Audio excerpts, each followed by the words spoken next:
Cabin mate 24 hours study hall and work space mobile app download చేసుకుని ఇప్పుడే మీ cabin book చేసుకోండి.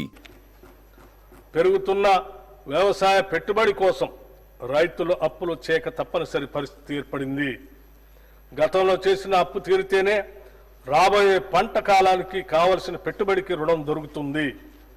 మన రైతన్నలకు ఇచ్చిన మాటకు కట్టుబడి మా ప్రభుత్వం వారిని రుణముక్తులు చేసింది. వారికి 2 లక్షల లోపు రుణాలను మాఫీ చేసింది.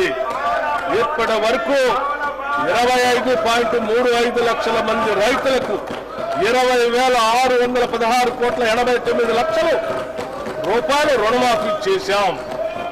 దీనివల్ల రైతులు మళ్లీ వ్యవసాయ రుణాలు పొందటానికి మార్గం సుగమమైంది. ఈ భారీ రుణమాఫీతో తెలంగాణ రాష్ట్రంలోని రైతుల ఆర్థిక మరియు సామాజిక స్థితిగతులు మెరుగుపరిచేందుకు బాటలు వేశాం. రాష్ట్రంలోని రైతులు ఎరువులు, విత్తనాలు, వ్యవసాయ పనిముట్లు కొనుగోలు చేసేందుకు పెట్టుబడి సాయంగా మా ప్రభుత్వం 2025 జనవరి 26వ తేదీన తెలంగాణ రైతు భరోసా పథకాన్ని ప్రారంభించింది. ఈ పథకం కింద రైతులకి ఏడాదికి ఎకరానికి 12,000 రూపాయలు అందుతాయి. ప్రజాధనం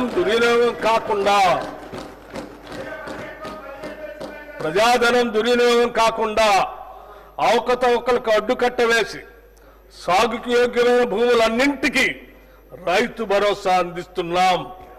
క్షేత్రస్థాయిలో సర్వే చేసి గ్రామ సభల్లో ధృవీకరించి సాగుకు యోగ్యం కాని భూమిని గుర్తించడం ద్వారా ఈ వృధాన్ని అరికట్టాము.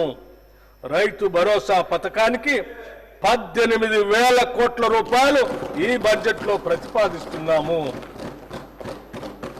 భూమి లేని వ్యవసాయ కూలీలు ఉపాధి దొరకని రోజుల్లో పస్తులుండే దీనస్థితి నుండి వారిని కాపాడేందుకు ఇందిరమ్మ ఆత్మీయ భరోసా పథకాన్ని అమలు పరుస్తామని ఎన్నికల్లో చేసిన వాగ్దానానికి అనుగుణంగా సంవత్సరానికి ప్రతి వ్యవసాయ కూలీ కుటుంబానికి 12,000 రూపాయలు చెల్లించే బృహత్తర పథకాన్ని అమలు చేస్తున్నాం.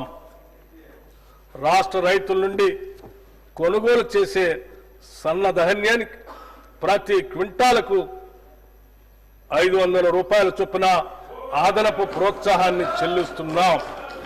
దీనివల్ల రాష్ట్రంలో సన్న రకాల వరి సాగు గణనీయంగా పెరిగింది. గత ఖరీఫ్తో పోల్చినప్పుడు సన్న వడ్ల సాగు 25 లక్షల ఎకరాల నుండి 40 లక్షల ఎకరాలకు పెరిగింది. మా ప్రభుత్వం ఇస్తున్న బోనస్ మరియు ప్రతి చివర వడ్ల గింజ కూడా కొంటామని మేము చేసిన వాగ్దానమే దీనికి ప్రత్యక్ష కారణం. ఫలితంగా రైతులకు చక్కని గిట్టుబాటు ధర లభిస్తున్నది. ఖరీఫ్ సీజన్లో సన్న వడ్లు పండించిన రైతులకి 1,206 కోట్ల 44 లక్షల కోట్ల రూపాయల బోనస్ చెల్లించడం జరిగింది. రైతుల సౌకర్యార్థం 2024-25 ఖరీఫ్ సీజన్లో 8,332 ధాన్యం కొనుగోలు కేంద్రాలను ఏర్పాటు చేసి వారికి ఎటువంటి ఇబ్బందులు లేకుండా చేశాం.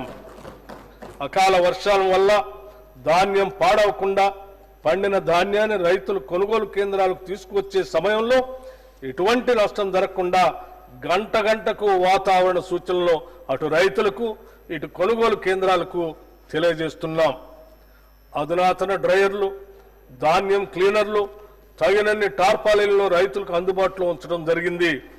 వ్యవసాయ మార్కెట్ యార్డుల్లో వసతుల అభివృద్ధికి 181.98 కోట్ల రూపాయల వ్యయంతో వివిధ అభివృద్ధి పనులను చేపట్టాం. 2024-25 ఖరీఫ్ సీజన్లో 10,35,484 మంది రైతుల నుండి ధాన్యం కొనుగోలు చేసి 12,511 కోట్ల 76 లక్షల రూపాయలు వారి ఖాతాల్లో జమ చేయటమైంది.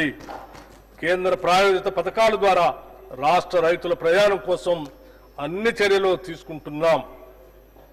రాష్ట్రంలో ఆయిల్ పామ్ సాగును విస్తృతంగా చేపట్టాలన్న ప్రభుత్వ లక్ష్యంతో ప్రోత్సాహక సబ్సిడీని అందిస్తున్నాం. ఆయిల్ పామ్ దిగుమతులపై కస్టమ్స్ సుంకం లేని కారణంగా మన రైతులకు సరైన ధర లభించనందున కేంద్ర ప్రభుత్వంతో సంప్రదింపులు జరిపి ఆయిల్ పామ్ దిగుమతులపై కస్టమ్స్ సుంకం విధించేలాగా కృషి చేశాం. తద్వారా ఆయిల్ పామ్ రైతులకు టన్నుకి 2,000 రూపాయలు అదనపు లబ్ధి చేకూరి ఆయిల్ పామ్ సాగు మరింత లాభదాయకంగాను ఆకర్షణీయంగాను మారింది. ఉద్యానవన సాగులో బిందు సేద్యం కొరకు సౌర విద్యుత్తును ఉపయోగించే రైతులకు ప్రాధాన్యతనిచ్చి వారికి ప్రోత్సాహక సబ్సిడీని అందిస్తాం. వ్యవసాయ శాఖకు ఈ బడ్జెట్లో 24,439 కోట్ల రూపాయల్ని ప్రతిపాదిస్తున్నాం. సుమన్ టీవీలో మీ పర్సనల్ అండ్ బిజినెస్ ప్రమోషన్స్ కోసం కింది నెంబర్కి కాంటాక్ట్ చేయండి.